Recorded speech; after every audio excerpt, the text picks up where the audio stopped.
Welcome everyone to episode 39 of Ohio Unsolved. I'm your host Matthew, and today we're getting back into the true crime. And since it's been a few weeks, we're just jumping right in with the murder of Bianca Devins. But now for a bit of news. I haven't fully decided yet, but I think that I'm going to get back into the Patreon starting in September or October. That should give me enough time to get fully settled in my new house and also be able to get the monthly bonus episode out on an actual schedule instead of willy-nilly like I had been. But let's just get right into the episode. Everyone sit back, make sure to lock your doors and windows, and get ready for Ohio Unsolved.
This first story has details of graphic violence, so listener discretion is advised. It's safe to say that social media is here to stay. Everyone has some kind of social media account, whether it be Facebook, TikTok, YouTube, or Instagram. There's so many different forms of social media out there that everyone is using it. The same goes for Bianca Devins. Bianca Michelle Devins was born on October 2nd, 2001. She had just graduated from high school and was set to attend Mohawk Valley Community College, where she would begin taking classes in psychology. Bianca had also struggled with mental illness for a while, having been diagnosed with depression, anxiety, borderline personality disorder, and post-traumatic stress disorder. Social media became her refuge, where she could escape the isolation that she felt, and she developed a following as an e-girl. It was on social media where she first met Brandon Clark. The two met on Instagram in April of 2019 when he followed her account. They later would meet in person when he attended her high school graduation. He was charming and polite, according to Bianca's mother, Kim. It was obvious to everyone that Brandon had developed romantic feelings for Bianca, but she did not share the same for him. Bianca only saw Brandon as a friend, but that would not stop him from continuing to try. On the night of July 13th, 2019, the night before Bianca would be killed, her and Brandon attended the concert of Canadian singer Nicole Dollanganger in New York City. It was there that she was set to meet another friend, Alex. Even though Brandon knew that the pair were meeting, he wasn't happy when he saw Bianca and Alex kiss a few times that night. On the way home after the show, Brandon would confront Bianca about the kiss. But again, she had to remind him that they were only friends. It was a long drive home, so Bianca would eventually fall asleep in the back seat. Taking this as his opportunity, Brandon parked his car and he set up a camera on the dashboard. He then woke Bianca up, holding a large knife at his side. Authorities who later watched the video report that it showed Brandon saw Bianca's throat. The police investigation uncovered evidence of a planned attack, including online searches for methods of killing someone. Some of the searches included how to find the carotid artery, how to incapacitate or kill someone, and general searches for choking and hanging. At 6:40 a.m. on July 14th, 2019, Brandon Clark posted a photo to his Instagram account. The photo was of a girl in his car. Her neck was cut and she was covered in blood. The look on her face told you that this was not a joke, that this was very real. Moments later, the same account posted to their story a video driving down a dark road, and it was captioned, "Here comes hell. It's redemption, right?" And looking at his bio, it simply read 10/6/97 to 7/14/19. Just know that I feel no pain now. The image was shared on Discord and 4chan, this time with the caption, "Sorry fuckers, you're gonna have to find somebody else to orbit." More images would appear, one captioned, "I'm sorry, Bianca. Some people didn't think that it was real. After all, who shares something like that on social media?" Others took it very seriously, and they contacted the police. The police immediately began their search. They didn't have to look for long, as a short time later, a 911 call was received by Clark himself. "My name is Brandon. The victim is Bianca Michelle Devins. I'm not going to stay on the phone for long because I still need to do the suicide part of the murder-suicide." Police were able to determine that the caller was on Post Street in Utica, New York, and upon their arrival, they found a black SUV and a man lying on a tarp that was on the ground beside it. Brown hair could be seen sticking out from beneath the tarp. Once officers approached, Brandon began stabbing himself in the neck with a knife, all while live streaming and still posting photos online. Bianca's murder has sparked outrage, not only against her killer, but also against the social media giants who allowed her images to be shared and kept up for days. Despite Instagram blacklisting the hashtag #YesJuliet and adding the images to a digital fingerprint database, copies of the image continued to be shared, and in some cases, users who reported the images were told that they did not violate community standards. According to Bianca's mother, the images could still be found on Facebook as late as September. According to Hanny Farid, a professor at the University of California, Berkeley, whose research focuses on digital forensics and image analysis, Instagram and other companies had the tools to stop the spread of the images online, and that their failure to do so bordered criminal. Hopeful social media influencers took advantage of Bianca's murder. Their actions varied from changing their profile picture to be one of hers, to promising her death pics for followers. Illegitimate fundraising sites also popped up, seeking donations only to take the money and run. In the aftermath of the murder, the media would use Bianca's case to push the narrative of the dangers of meeting people online. Her mother, Kim, has criticized this idea. Meeting Brandon online wasn't the issue. It wasn't Bianca's social media influence that drove him to kill. It was much deeper than that. While in jail, he wrote a letter to a friend in which he bragged about his actions and explained that he couldn't handle the thought of her walking out of his life. On July 29th, 2019, Brandon pled not guilty to second-degree murder. While in prison, he also received another charge, promoting prison contraband, after corrections officers had found a toothbrush in his cell that he had sharpened into a shiv. On February 10th, 2020, Brandon would change his plea to guilty. 4 days later, the video that he had recorded of him killing Bianca was announced to the public.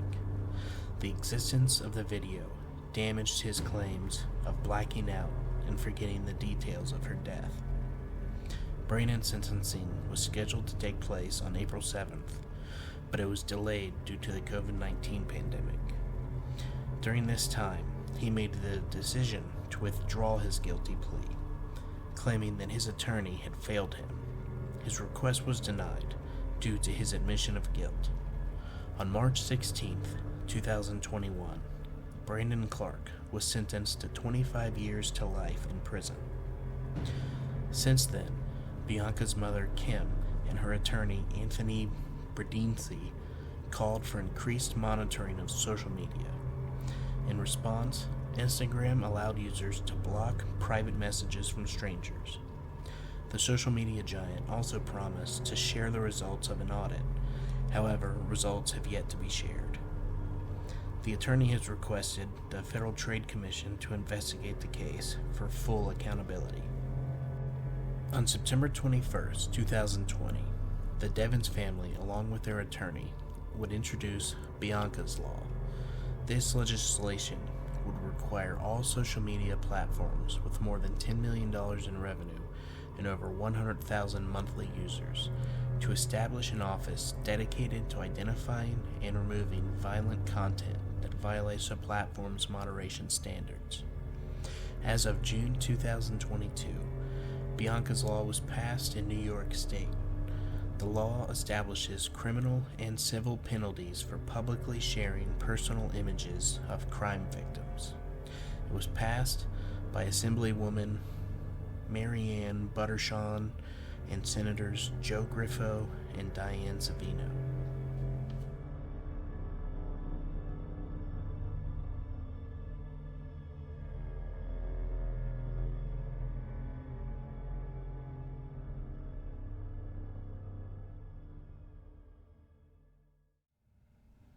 Wow.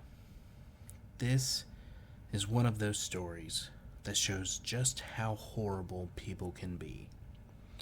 To be so infatuated with someone to the point that if you can't have them, no one can.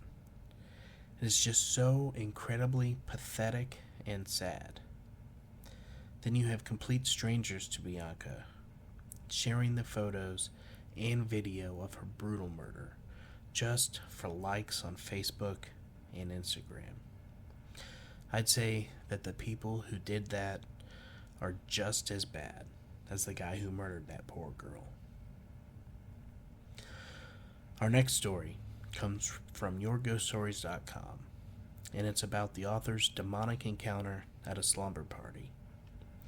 As always, I'll be reading from the author's perspective. This story takes place right outside of Millington, Tennessee. At the time, I was 12 years old, and this was my very first encounter.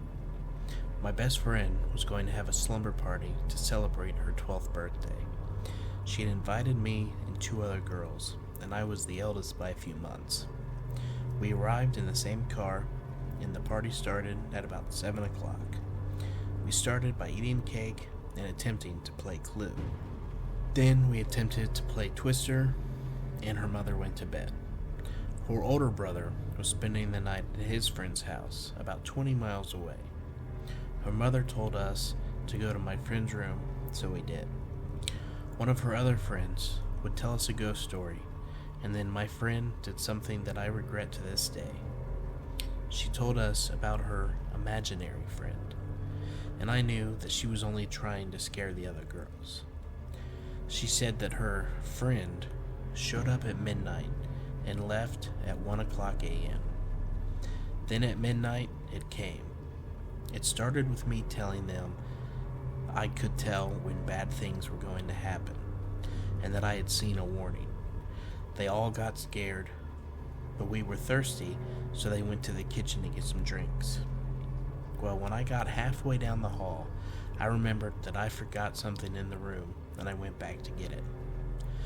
When I came down the hall, I felt like I was being choked. I was literally unable to breathe. The two other girls were looking at me, and they saw my face turning blue. My friend was looking down the hall. When I saw the look on her face, I turned around, still gasping for air and crying. I still remember the creature to this day. It was in her brother's room, staring at me with red eyes.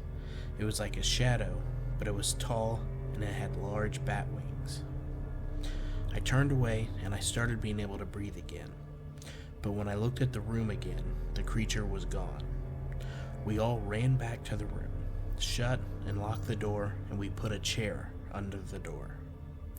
30 minutes later, we heard someone walking down the hall, and we called out my friend's mother's name. No one answered, so we called out again. Still no answer. Then, the doorknob jiggled. We all huddled together on my friend's bed, and we never heard the footsteps leave. Sure enough, at 1 o'clock a.m., the presence was completely gone. Just to be sure, we didn't sleep at all.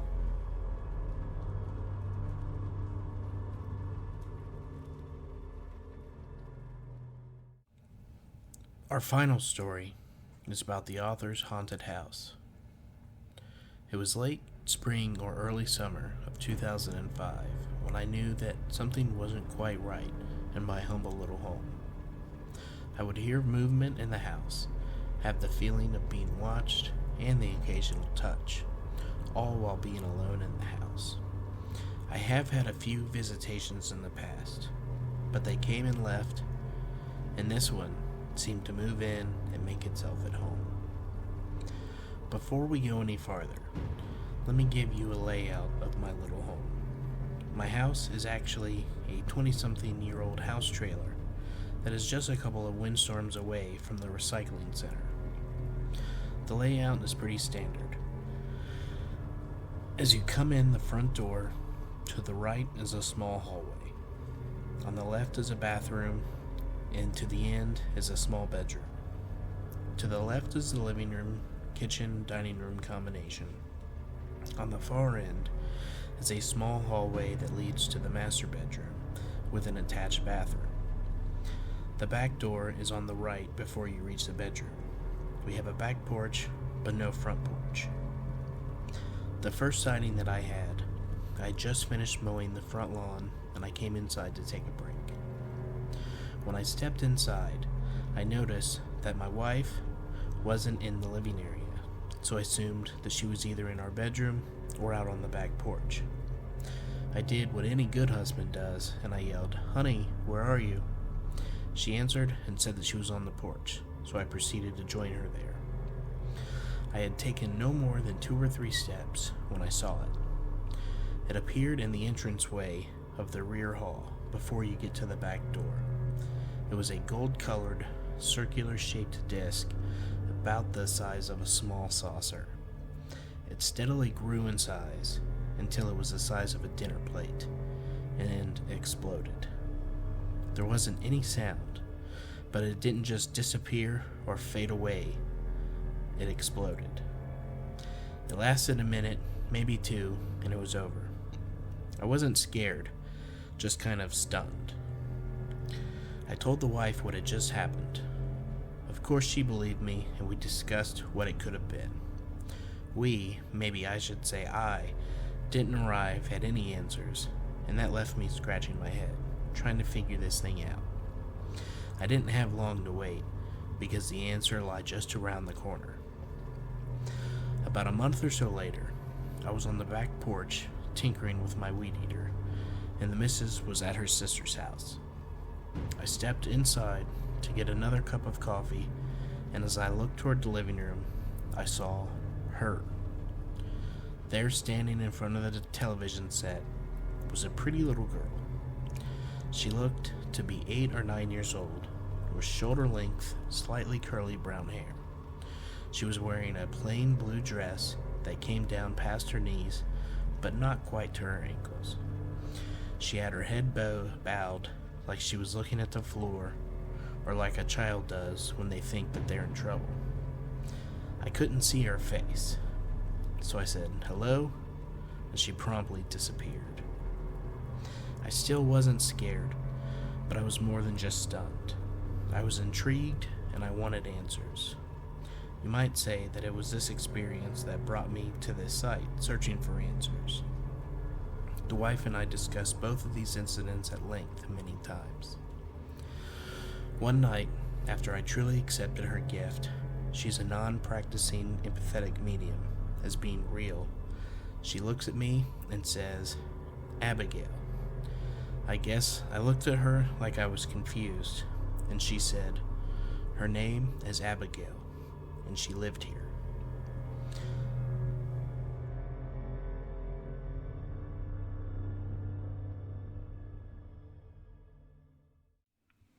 If you're anything like me, you're thinking, what the heck? Why did that end so abruptly? I'd like to know the same thing. The user that shared the story doesn't appear to be on the website anymore. It looked like when I found the story, I was going to be able to get maybe a second part of it, but it's now gone from the website and I can't seem to find it. If I do, I will update it in a future episode because I don't like cliffhangers like that. I need closure. So that's just how that story's going to end for right now. But with all that, that is going to do it for today's episode. I do hope that everyone enjoyed the stories, minus the hole there at the end. If you did, make sure to rate and review on Spotify and Apple Podcasts. A 5-star rating really does help others find this podcast. Also, make sure to join us on Facebook and follow us on Instagram. And I am down to my absolute last few shirts on OhioUnsolved.com. So if you've been holding out on buying one, now is the time to grab one before they're gone forever. Once again, thank you all for listening. And make sure to keep your doors and windows locked. And stay ready for Ohio Unsolved.